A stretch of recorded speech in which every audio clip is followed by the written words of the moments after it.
Navy veteran, businessman, and investor. It's the Captain Flavor Talk Time Show. The captain has entered the room.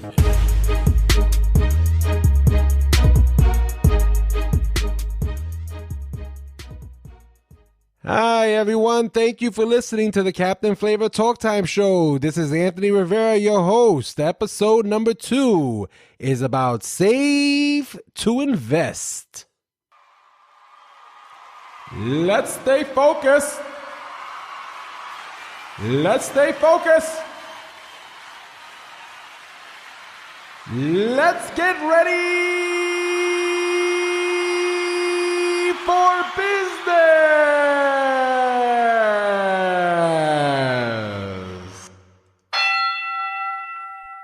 All right. So to be able to develop a business or wealth, it requires a way of thinking. You have to think business. You have to think money. You have to think wealth. You have to value money. So what that means is that if you're taking a walk down the street and you see a penny laying on the ground, you want to make sure that you're picking that penny up and that you're valuing that penny and not just walking past it. Often I'll see people walking down the street and they'll just pass up a penny or pass up a nickel. They just don't think it's significant enough. But every penny counts. Every penny. You have to think about everything that you're spending. You have to think about all the money that you're getting from your job, interest, any way that you're getting funds. You have to think about that and just think about what the value is to that. The second part is just think about your partner, whoever you're married to, whoever you're dating, and it's getting serious. If you're single, then this won't apply to you. But if you're in a relationship, that other person plays a critical role of your chances of developing wealth. Both parties have to be on the same page. So when you're deciding who you're going to date and who you're going to be engaged to and eventually who you're going to marry, that's something to think about. Often people don't think about that. They'll just get infatuated with the person's looks. They'll enjoy their company. But it's so much more than that. Like you have to have a complete package. So one of the things to focus on is what the mindset is of the other person. How do they value money? If they're spending money and just buying all kinds of expensive clothes, jewelry while you're saving, you'll never, ever get to your goal. So it starts right there. You really need to think about that and get that together before you move on to the next steps. But once you've sat down and you've come up with an agreement on how you're going to spend and how you're going to save, and everybody's on the same page, it's smooth sailing after that. The next thing is to develop a financial cushion. You can't just jump into investing and wanting to open up a business or to do some entrepreneurial venture without developing a cushion. You have to have certain funds set aside, and that could be in a savings account for a rainy day. Just think about what your expenses are and multiply that by 6 months to determine how much you should have in the bank. On average, it's going to be about $10,000. So until you've developed that cushion, you really have no business investing and taking any risk. And we'll get into risks here in a second, but you don't want to jump the gun without developing a cushion. Often people that are starting out won't save and won't have a cushion and just go right into investing. And if something goes bad, then you're going to be broke. And you don't want that to happen. So after you've developed your cushion, let's just say $10,000. The next thing to do is to make sure that you're contributing to a retirement plan. So those who are working at a job that offers a 401k, a 457, a 403b, any of these plans you want to take advantage of, is extremely important to plan for the future. you can't overlook this. I've seen way too many people just say, I'm just not going to do it. I'm just going to save more money that's going to go in my pocket, and I'm not worried about saving for the future. That is a big mistake. For me, what actually helped me catapult to the next level for me was a retirement plan that I ended up converting into an IRA. So it's really important that you're contributing to a retirement plan, and you want to put as much as you can possibly afford in that plan. Each one of those plans is going to have a max on how much you can contribute. If you have a plan where you have an employer that's matching your contributions, those are even better. I didn't have that luxury. But if you're in one of those plans where your employer matches, you want to contribute up to the match amount, not anything more. You contribute up to the match amount, and then after you've already contributed that, now it's time to open another program somewhere else. And that can be an independent IRA separate from your employer. You have a Roth IRA, a traditional IRA that you can choose from. So once you start the next program, and then it's the same cycle, you want to put as much as you could afford in there. A lot of employer programs will do all the investing for you. So you're just picking, whether you want to be conservative, whether you want to be moderate risk or full risk. Your employer is going to choose those options for you. But now, if you decide that you want to do an IRA elsewhere, and you want to look for the best deal, meaning the ones that have the less fees, you're more than likely going to have to pick the type of investments that you want to invest in. I personally used Scottrade.com.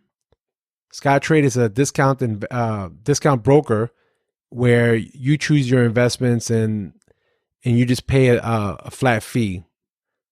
Right now, currently, the trade fee for stocks is $7 per transaction.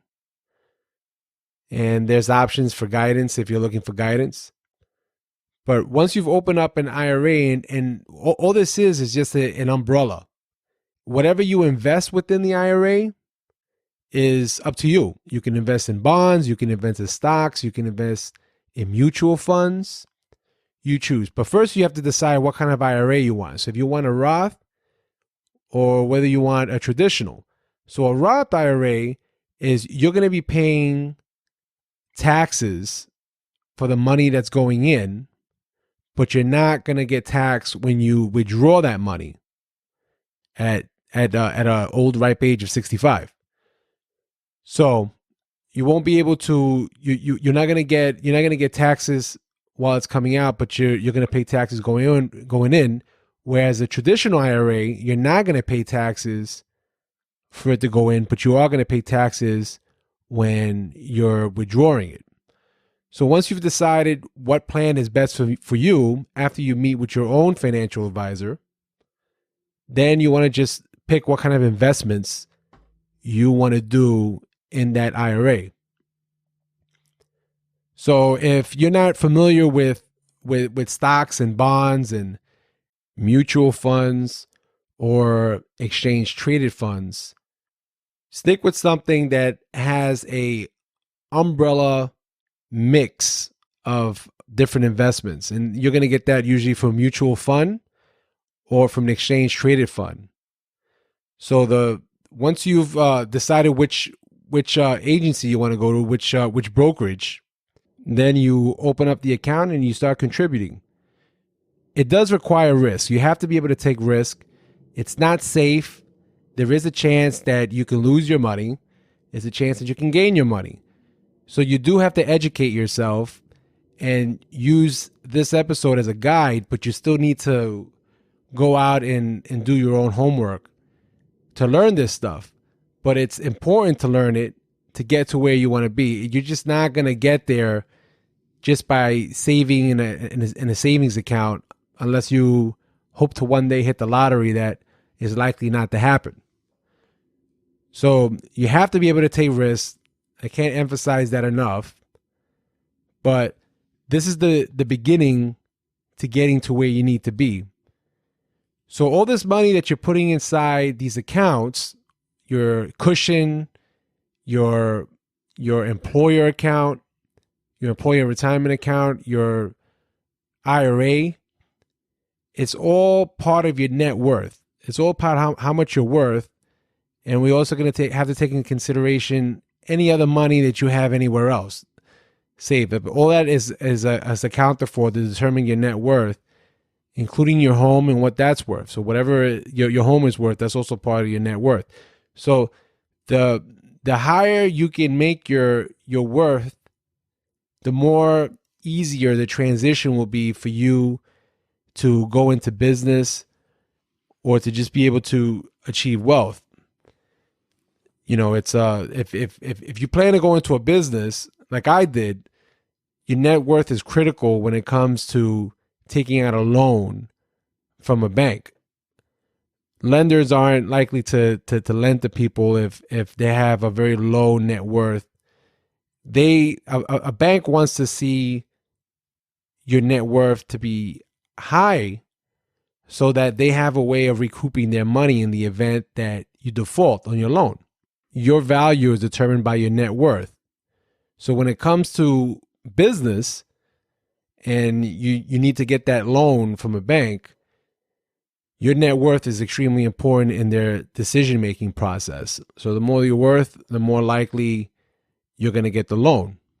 So this process starts early on, from the valuing the money to your relationship, to your employer retirement account, and to your external IRA that you get elsewhere.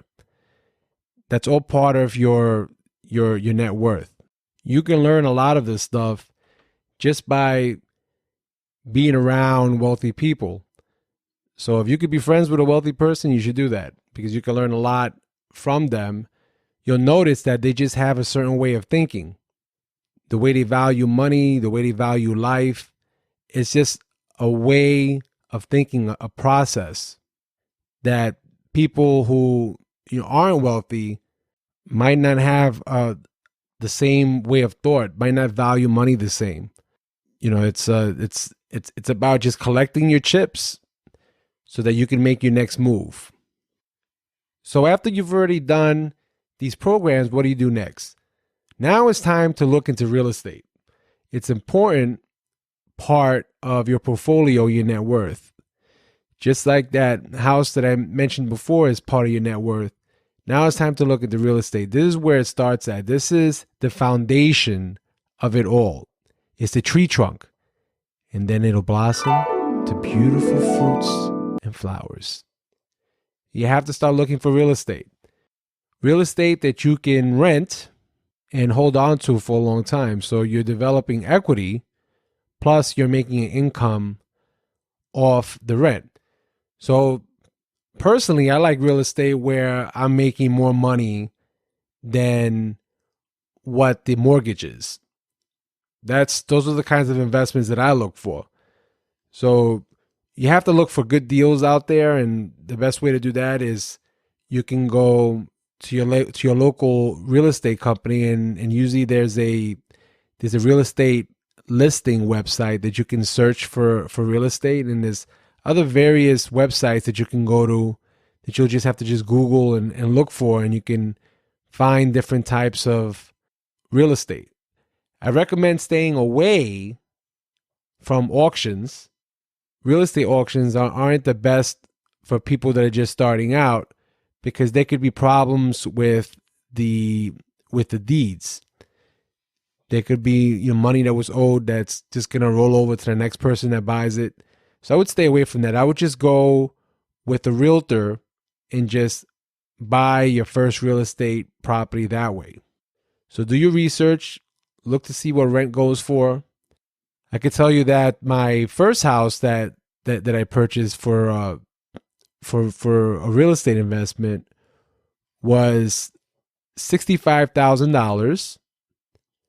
So at $65,000, the mortgage was $450 a month, and the rent was $1,200. So I made a pretty good return from that and was developing great equity. So the real estate property becomes collateral when it comes to applying for a loan for a business. What you don't want to do is put up your own personal home as collateral. Like you want to have some real estate property that you can use as collateral. And that's how you're going to get the best loans and the best deals. Using your home as collateral is not recommended because in the event that you default on the loan, the bank can now take your home and you'll be homeless. So that's why you want to use an investment property. So if things go bad, which every investment is risk, the home that you would lose would be your investment home. So that's why you don't want to list your personal house as collateral. Now, the next thing to do is to find those great deals, those great real estate gold nuggets. Personally, I found great deals on Craigslist. I found great deals driving around neighborhoods, is looking at for sale signs. I found great deals talking to realtors. And I found great deals driving around and looking at addresses that I was interested in and mailing letters explaining that in the event that they want to sell their home, to contact me. Sometimes you get lucky and you get a great deal. So there's different ways to go about this. But our next guest is going to explain some good ways of approaching this, especially for new investors. I love real estate. By far, real estate is the best investment compared to all the different businesses that I'm involved in. It's passive income. I only deal with it once a month, and that's it. And the beauty about it is that every day that I own it is just accumulating equity, and equity increases net worth. If you remember, I talked about net worth. It's extremely important to work on that net worth, increase your net worth, grow your net worth. Real estate is the way to do it. I love real estate.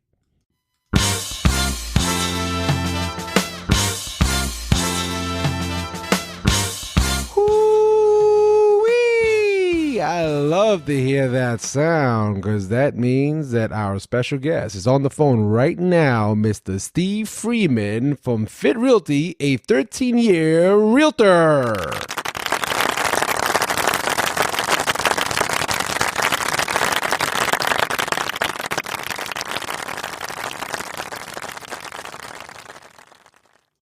How you doing, Steve? Doing fine, Anthony. How are you? It's great to have you on the Captain Flavor Talk Time show. New investors will be very interested on a realtor's input.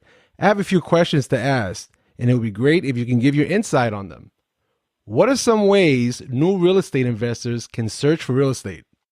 Well, there are a multitude of ways that they can search. My best advice would be to hire an agent to act as your buyer's agent. You would want a real estate agent who has experience in investment property. Other than that, there are a number of ways to look for real estate. You could go to real estate auctions. You can go to people who have their homes for sale themselves without an agent. There are just a number of different ways you can find real estate. Okay, I see. So, but do you recommend that if there's a new investor just getting their feet wet and they want to get into real estate, do you recommend that they purchase a house from an owner? Well, if you're an experienced investor and you know what the market value of the property is, then yes, by all means, you can go directly to an owner and purchase a property. But just be very aware of what you're buying, do your proper inspections, and absolutely hire an attorney to do the closing for you. I see. So are there certain times of the year that there could possibly be better deals on buying real estate? Well, the good thing about investors, one of the reasons I love investors so much is they buy year-round. So there's not a particular season that you're going to find more properties for sale or a particular season that you're going to find more bargains. What you do have to do is just be diligent in your search, searching constantly. And when the bargain and the good sale comes up, then that's when you pounce. I see. Interesting. So, how much down payment should a new real estate investor expect to pay if they only own their primary residence, opposed to not having any resident, any real estate? Well, if you're buying real estate as an investment, you have to divulge that to your lender. They have to know how you're going to use the property. So the standard in the industry is 20% down as an investor.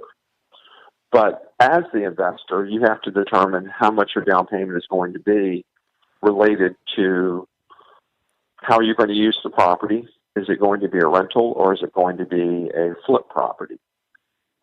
If you're going to flip the property, you want to keep a cash reserve for the repairs that are going to be necessary. If you're going to use the property as a rental, you'll need a cash reserve for the repairs that are needed to get it into rental condition. Those two variables you just can't know until you're talking to a particular investor or about a particular property. I see. Earlier in the show, we were discussing buying properties from auctions and whether it was a good idea to do that or not. In some cases, when a property is listed on an auction, is it possible that there could be some issues with the deed? So we want to make sure that new investors just know this. If it's a good idea for them to go to an auction or just to get it from a realtor, to buy the property from a realtor. Well, I can tell you there are a lot of different types of auctions. The thing about an auction is you're definitely buying as is, where is. Oh. You may even inherit tenants. You may inherit the previous owner who hasn't been evicted yet. There are a lot of variables with buying at an auction. You have to be very careful and know exactly what you're bidding on and what you're getting into, because once the hammer hits the gavel, you're just finished. And, you're done. You're obligated. You have to give a $10,000 deposit. But you have to know what you're getting into, because you're buying as is, where is. You're obligated to purchase once the auctioneer calls you as the high bidder. I would be very careful at auction. It's been my experience that most investors who do purchase at auction are not new investors. They're very experienced investors, and they have a large amount of cash flow to back up the purchase. So for new and early investors, I would not recommend an auction right away. That's exactly what I suggested. So in a nutshell, it makes sense for a new investor to get the help from a realtor. Absolutely, because as a buyer's agent, the real estate agent is working for the buyer for free. The seller always pays the buyer agent commission.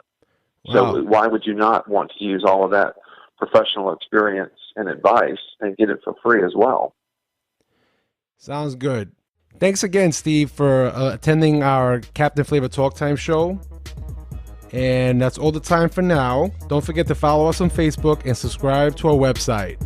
Take care. I certainly will. Thank you, Anthony. Bye-bye.